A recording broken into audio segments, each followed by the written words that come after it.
You wanted the best. You've got the best podcast. The hottest podcast in the world.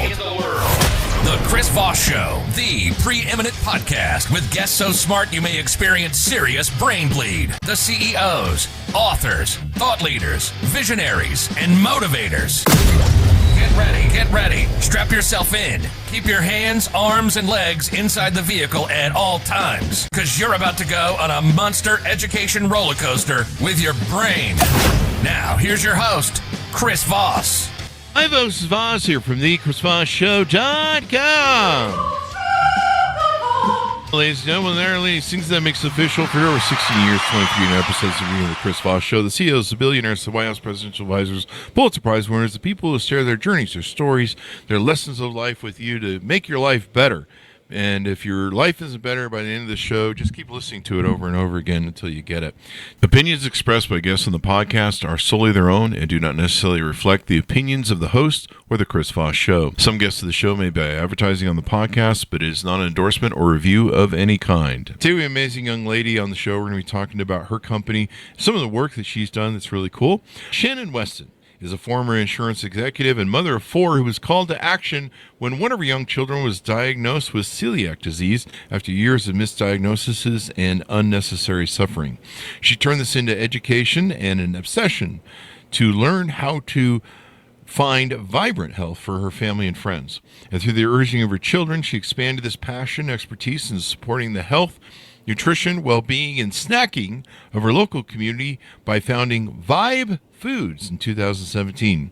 Vibe Foods now has 3 locations in Colorado and is thrilled to share their message of food as medicine to a greater audience with an online store launching next week. Welcome to the show, Shannon. How are you? Thanks. I'm awesome. How are you? I am awesome. It's great to have you. Give us your .coms if you would, please. People you might be interested in there. Okay. So our website is vibefoods.com. And that actually kind of links to all of our social media and everything else. But we're on Instagram at Vibe Foods Superfood Bar. Love the name, Vibe. It's got a vibe to it, if you will. Yeah. Give us a 30,000 overview of what you guys do there. Okay, so we're pretty much a place where a restaurant would be the most apt description today, although that's changing next week, where you can come in, you would think of it as a juice bar. But the big difference between what we do and pretty much what like any other place like that I've been, is that we don't have a single chemical, a single artificial ingredient, a single colorant, a single gum. Like we go to the ends of the earth to make sure that all the juices, the bone broths, the healthy baked goods, the things that we make there are like so good and so clean for your body. What's the fun in that? I know, like right? all those chemicals and poisons and toxins and forever chemicals and stuff. They're good in the belly. They feel good. Yeah, right. They do until they don't. They do until they don't. Try to poop them out. Yeah. Exactly. So now you said one of your children had celiac disease. What is that for people that may not be familiar with it? So it's actually like for him, to back up, he was diagnosed in 2008. So he is a healthy 25-year-old who went on to not just survive, but to thrive. But you can imagine back in 2008, nobody even heard of gluten-free or knew what was going on. So my husband and I have 4 kids. And when he was born, he's our third. He was a mess, the cutest little mess I've ever seen, but I knew he was a mess. People look at him and be like, oh my God, is that like your baby? Like they were struggling not to say his whole face is scabs, or he's got chunks of hair missing, or he had all these things constantly happening to him. And we went from doctor to doctor to prescription, all over the board, just trying to figure out what was going on. Meanwhile, I was working at almost, very high level in my former career. I was the first and only woman to hit that level. And we were busy, so trying to just live our American life, go through the drive-through, get all the kids to sports, keep everybody alive. That's a lot of work just in and of itself. That parenting is hard, keeping those damn things alive. I can't even do a plant. Right? I know it is. It's challenging. We were just on the struggle bus trying to figure it out. But, it's one of those things, you will do things for your kids that you will not do for yourself. And so watching him just, continue to struggle, he was such a good kid. He was, great at school, cared about everything, ran his first 5K when he was 3 because he had so much pent up, I don't know how to explain it, like energy. Like he was just so miserable that was one of his outlets. Wow. He ran a 5K at 3? At 3 without stopping, and shoes that were too small, by the way. So that was, he's drinking. He was just like a mess. Like he just was agitated constantly. There was so much going on. And finally, when he turned 8, he ran a 10K and he couldn't catch his breath. And I had just about had enough of all. I wanted to get to the root of what was going on with him. Like he was healthy, 10 fingers and 10 toes. Like what was going on with this kid? And so I found a doctor who was an OBGYN who was totally holistic on another side of her practice. And so he had to knock on the door just right. And we got him in. She pulled a bazillion, labs. I'm a very sciencey person. I'm not a woo-woo girl at all. And poor kid was literally deficient in everything. He was a mess. And she was like, this is all food. And it was the first time anybody, of hundreds of doctor visits, had told us this is food. And so we did some further exploration and found out that he was having a severe autoimmune reaction to anything with gluten in it. Oh, wow. Back then, nobody even knew what gluten was. It's a lot easier in today's world, but back then it was really hard.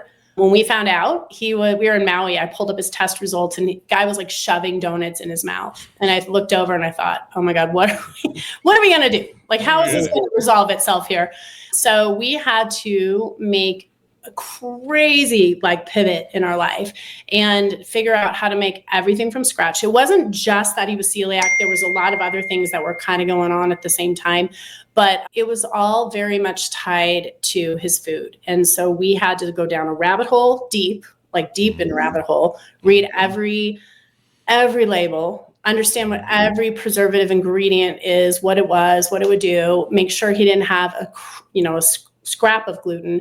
And he really, we watched him in 6 weeks, his labs went back to perfect. Wow. And I'm like, this is awesome. And then I was really pissed off because I'm like, wait a minute here. You've offered me drugs that could give kids cancer. That was like a side effect. Wow. You've given me all these no solutions. This is what it took. Are you kidding me? That really mobilized me to action. That really, I just became obsessed with it. I would read everything I could get my hands on. The internet was sort of new back then. To the extent of all this, the information so plentiful now. I had to go really looking for it, find doctors and people online that I trusted and learn how to make everything from scratch. Imagine, being 8 and you're trying to go to a birthday party and your mom has to send you with her own homemade cake or whatever. But it really was, it was awesome. And we have really good friends who coach in the NFL, and we were at a bunch of the tailgates. We'd go to all the player and coaches lots. I started bringing cookies that were made totally organic,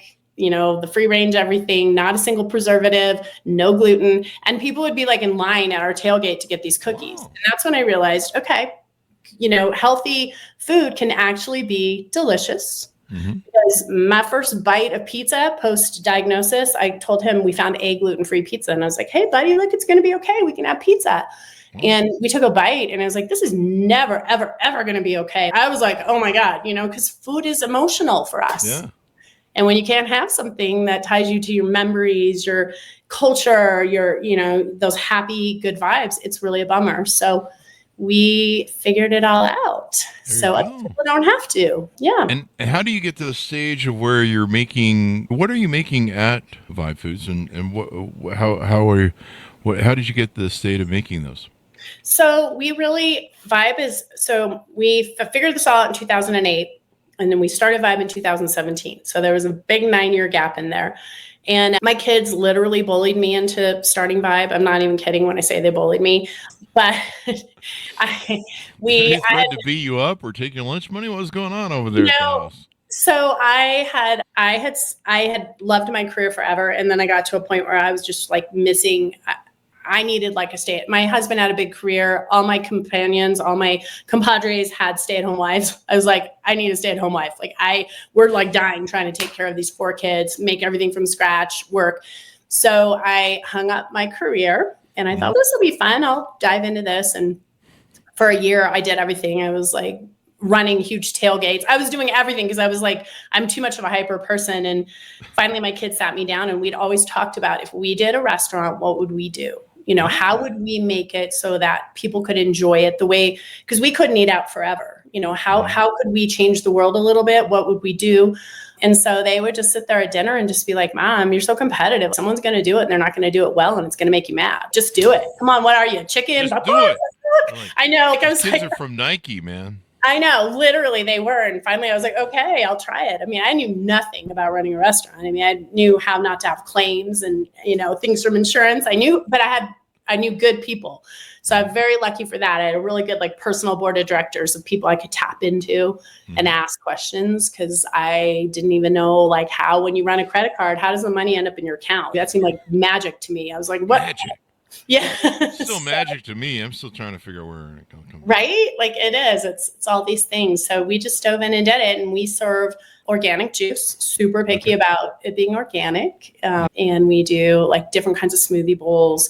We do different kinds of smoothies, but our smoothies are unusual. They're not, I wouldn't say they're they're definitely not, I don't want to name competitors, but they're not like that. We use really interesting adaptogens. We are very careful about the macros in them. We don't have any processed sugar. So we can make something really sweet just by using really healthy whole foods. We do bone broths, which is something that we've made back since 2008 to help heal our son's gut and to try to, just replenish everything.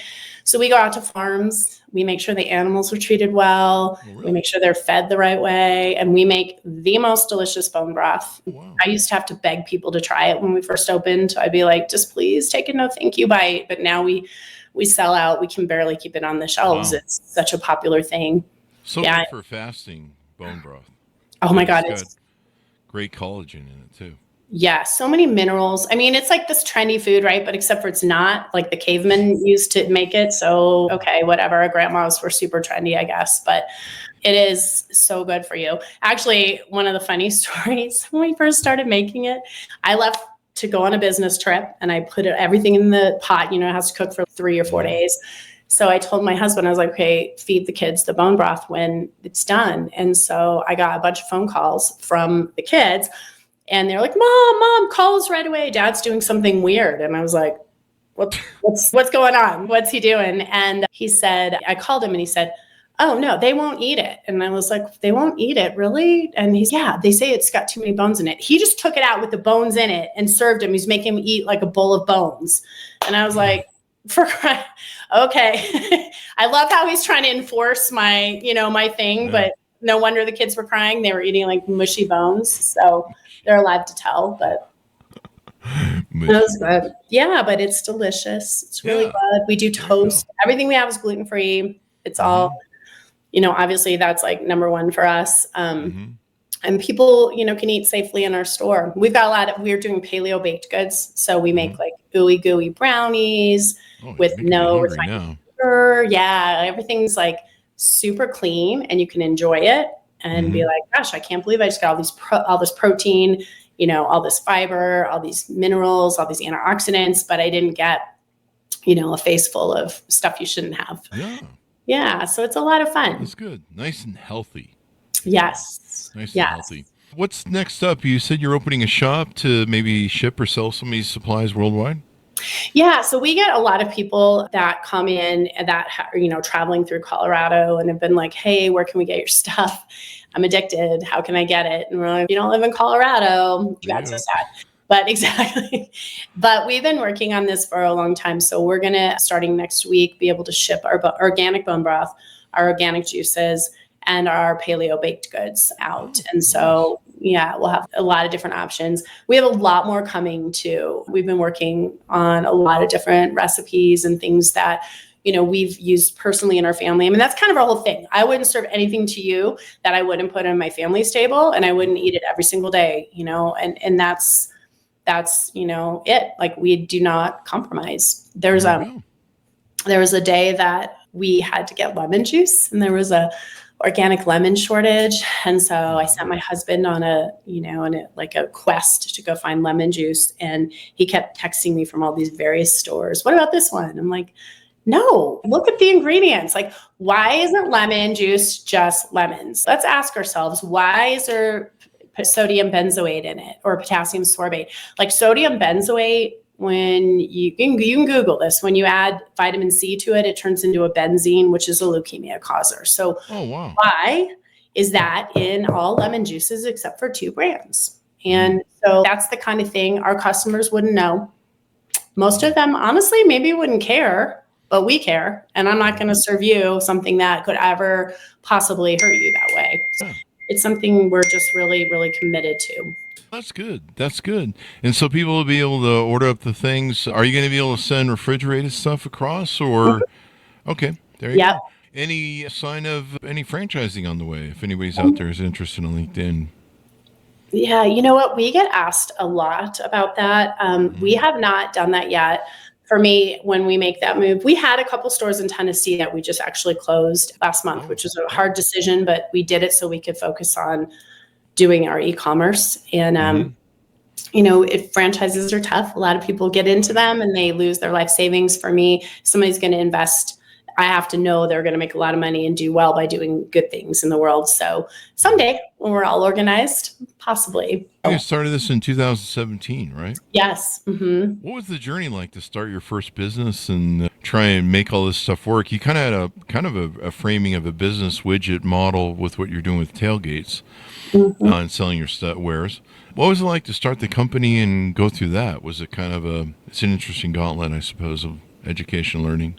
It's a lot. Like it really is. I was so lucky that I had friends that all knew something about something because I didn't. I'd always been a corporate person from day one. And, suddenly you're like not just the accounting person, you're the janitor, you're kind of everything. Everything. Yeah. It was really challenging. But for anybody who's thinking about starting a business, I feel like the biggest thing that was advice I could give is reach out to your community, your friends, your neighbors. Everybody knows a little piece of something. It's like the story of the elephant with the blind people, and everybody touches a piece of the elephant and is describing what it is, but they can't see the whole picture. But when you get all those people together, you can see this glorious elephant, and it kind of helps you, really figure out how to move forward. And I think people want to help. That's the other really nice thing is people, want to spread the good. And if they have, information to share, they want to share it. So I think if you're wanting to start a business, you'll be amazed at how many people step up and want to contribute with what they can with their knowledge. Yeah. Just be careful of the naysayers, the people that are like, oh, you shouldn't do that. You might fail, stuff like that. And you've opened 3 stores now? So yeah, we've had 5. We have 3 right now. And we did all that during COVID. So we had our first store and then it was like, hey, let's expand. And, we put feelers out to an airport, had the RFP canceled, COVID hit. So then suddenly we couldn't even travel to where we had signed our leases in Tennessee. I could literally write a book about the funny, getting our equipment in, everybody stopped manufacturing, but we'd ordered all this equipment. They're like, hey, did you still want it? You're like, yeah, I did. I paid you for it. Yeah, I paid you.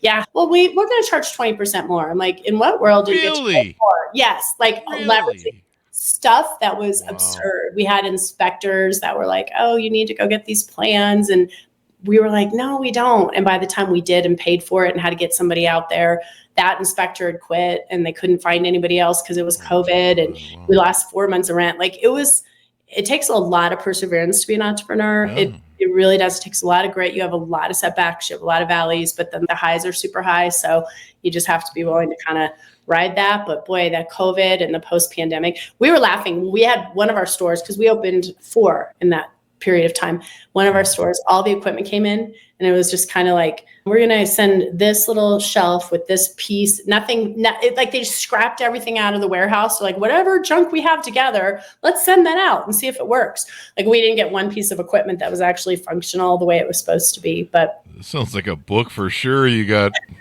it right. And surviving COVID, good for you, man. That was a challenging time. I knew a lot of new businesses that they opened for COVID during COVID or right before COVID, and COVID was a killer. It was a death knell, and they didn't survive. There was a lot of companies that were around for 100 years and didn't survive COVID. It was tough, but it's good for you that you made it work and stuff. And I imagine you have a pretty good following of people that, there's a lot of folks that gluten does bug them. And they have celiac disease, or at least they get uncomfortable with gluten. Mm-hmm. And, and so let's talk about medicine as food, because I think we mentioned that in the bio, eating right and what a difference that can make. Mm-hmm. It's huge. When we made all those changes for our son, we didn't really have a lot of options at that time to buy processed gluten-free stuff. It just didn't really even exist. So we moved to a diet that was much more, like my daughter always laughs that we're like an ingredient household, meaning when you want a snack, all there is a bunch of ingredients to put together. But we saw all of our health get so much better. Wow. Just doing what we were doing for our son. Everything for everybody just started getting so much better. And I have to say, at my age, I feel better now than I did then by far. And I work way harder now and I have more stress on me running a business, but I'm so grateful for my health. And so sometimes it's like those things that you go through that are really hard actually are like the best thing that could have happened to you, because it puts you on a new trajectory. And we really, really feel that way. Food for me is medicine. I feel like the body, all the research that I've done, and I voraciously read a half an hour of food or science or health news about stuff every single day. That's like my thing. And I'm not a fiction reader. And I just really believe that the body can heal itself if it's given if you take the poisons away, you give it the right stuff. The human body is amazing. Like it wants to pull you back towards homeostasis. It really, there's mountains that can be moved just by making small shifts. Yeah. And you look at our food supply in the United States, it's poison. Like it is absolute poison. What's allowed in our country is not allowed anywhere else in the world. It's marketed from the time kids are little. It's absolutely atrocious what's gone on. And so I've been beating that drum for a really long time, which is why with Vibe, yes, it is all gluten-free, but it's not really tailored to the gluten-free people. Like, of course, we have a lot of celiac people that come in and they feel safe eating there, but most of our customers by far and away are just your normal people who could tolerate gluten, but they love the food. They know that they're getting something that has been fully vetted, that, makes their body sing, that makes, their immune system feel happy. It's really important in our country that we make a shift to really start thinking about what is it that we're actually doing to ourselves here. Yeah. Because you just see the amount of sickness dropping younger and younger and younger. Like we hire mostly, I would say most of the people that work for us are like super athletic and they're athletes, and, a lot of them are sick, and they'll start telling all these medicines they're on. And I'm like, God, when I was a kid, nobody had any of this. So what is going on? And I think it's hitting kids younger. It's creating mental health issues because so much of your mental health depends on your gut health and the neurotransmitters that are being made there. So we just, as a country, we need to make a fast shift if we want to continue to dominate. So eating to win is everything. Eat to win. I like that. Maybe you should make some coffee cups or shirt that says that. But yeah, eating to win.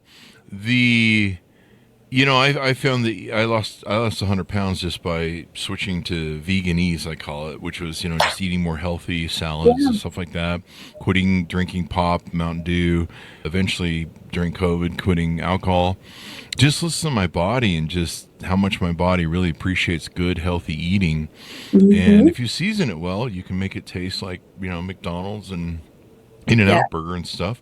You just got to be wise how you season stuff. I mean, crap, you can take, it's not durian. It's a variation of durian, the big melon, and you can take that fruit from it and you can barbecue it, make it taste like barbecue ribs and stuff. It's insane. Oh, like jackfruit? Jackfruit. That was who I was thinking of. Yeah. Durian's a little smelly. But you can take jackfruit and it's like eating bubble gum when you eat it. It's like bubblegum fruit, but then you can season it all sorts of different ways. Like you can turn it into pulled pork, and I've done that, and you're just like, this tastes like pulled pork in my brain. Yeah, like I'm eating pulled pork, and it's healthy. One of the healthiest fruits you can eat. That's and awesome. A lot of people I think are getting more and more tuned into their bodies. They're tuned into what's they're putting in their bodies. And a lot of people, they get sick because of what they're eating, and it's designed to make them sick. Like you say, I mean, there's a lot of countries that are like, we're not going to eat this, but give it to the Americans. They're idiots. They'll eat anything. Yeah. And, it's legal here. It's not legal in other states or countries. And you're just like, man, is this a good idea? Yeah, So, it is absurd. Congratulations on losing 100 pounds. That's an amazing accomplishment. Think of all the life you've extended, like how many great things are to come because you took that step, and it's not easy. Nothing.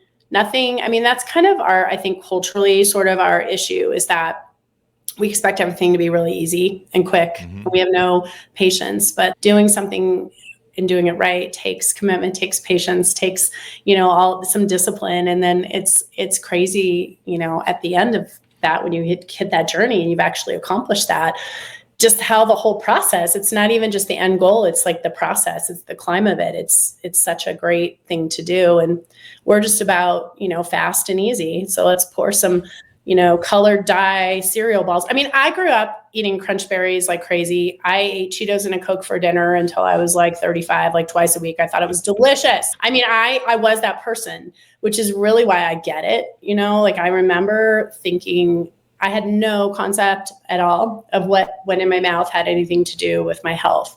Wow. And I have friends who are physicians that back then used to say, oh, whatever you eat doesn't, it doesn't matter. Like doesn't matter at all. That's literally been the conditioning that we have gone through. My mom worked when I was growing up, which is unusual. And that was like the era of all this like fast food and quick, packaged processed food. So there was like a good thing that happened because it allowed women to step into the world of business if they wanted to, or whatever it might be, kind of freed them up. But then there was like this huge like negative to it too, because everything just became about fast, easy, packaged, no longer food. It doesn't resemble food. It doesn't even have ingredients that resemble food. It's just it's a big issue, but I'm really hopeful. I think we're starting to see some changes in the country. And I feel like a lot of like social media and podcasts and things are really sort of waking people up. I had to be, shaken out of my slumber and woken up. It took my son to do it, but once you wake up, you can't go back. I bet if you had a Mountain Dew now, you'd be like, what? It's so gross. It's so gross. Like it's kind of fun for the first couple tastes of sugar hit, that dopamine hit. And then after that, you're just like, Jesus, how did I ever drink 10 to 15 of these a day? I literally did. Oh man. I was consuming a lot. And I mean, but once I started eating healthy, I was dropping 2 to 3 pounds a day. It was insane. It just fell off me. Yeah. And because I was just eating so much junk, and I started eating live foods. I started paying attention to what I was eating, and it was crazy what I was doing to myself. Just stupid. Anything, right? That stuff is made to be addictive. So it's engineered to be that way. It's marketed that way. So even all the fast foods, they all have chemicals in them designed to basically give you the same sort of dopamine hit you get from opioids and stuff. And that's why you feel good, but then later you're hungry again because you didn't really get any nutrition. You just got. I remember a judge called it Frankenfood. Yes. The chicken McNuggets that McDonald's had. I don't know what's in here, but probably the best description is Frankenfood. So now I've got that associated image of Frankenfood in the thing. So what's anything more in the future you want to talk about? Any promotions or anything special things going on to make people aware of? So we have our store launching, which is going to be awesome. We also are working right now on one of the things that's near and dear to my heart is when you realize you have to make a change, how do you make a change? It's hard. People don't make a change because of money. They think eating healthy is more expensive, right? Time. Oh my God, how am I going to do this? I'm used to just grabbing a Mountain Dew and driving through, and then also just for taste. There's really kind of three things that hold people back. And I think as a mother, it's particularly hard because your kids kind of fight you. You have to have, it's hard enough to make a change yourself, but then you're like trying to move a whole family a certain direction. So we're working on some resources to kind of help that since I've lived that. And honestly, like one of the things I'm really passionate about is like food allergies and things like that too. So when somebody says, oh my gosh, today I was talking to somebody and they're like, I have to go gluten-free and I can't have soy sauce. And now I'm having coconut aminos and my food tastes sweet. I'm like, no, Tamari, I got a sub for you. Like I could literally give anybody a sub for anything. So I'm kind of working on some resources to share that way, which will also be available on our website to kind of make things easier and to answer questions. And, I've lived it a lot. So, but I do know our son, I mean, he ended up graduating top of his class in school. He played college football. Like, he didn't just survive it. He thrived through it. And that's what all of us can do. We all have the power to make those changes in our life so we can live our best life. I mean, life is such a gift. Every day we're here is a gift. Nothing, and it's to be able to feel your best and, live your life out the way you want to and have vibrant health is amazing. And we can achieve that by just getting rid of a lot of our American foods. So get rid of the American foods. Right? Right. Doing that right now. So I can attest to everything you say, and it's so great that things are going on. So as we go out, give people a final pitch to come by, check out your stores. Is the website going to be the same for the shop thing? Yes. Yeah. It'll be the same. We'll just have a tab on there for shop online. If you're in the Colorado area, we do have 3 locations where you can come and pick up, order online. It's really easy.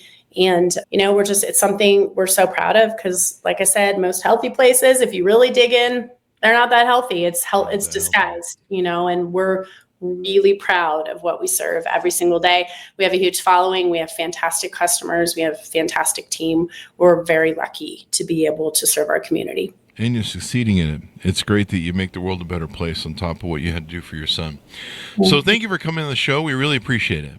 Yeah, it was so fun. Thank you. Thank you, Shannon. And thanks for tuning in. Go to goodreads.com/Chris Voss, LinkedIn.com/Chris Voss, Chris Voss 1, the TikTokity, and all those crazy places on the internet. Be good to each other. Stay safe. We'll see you next time.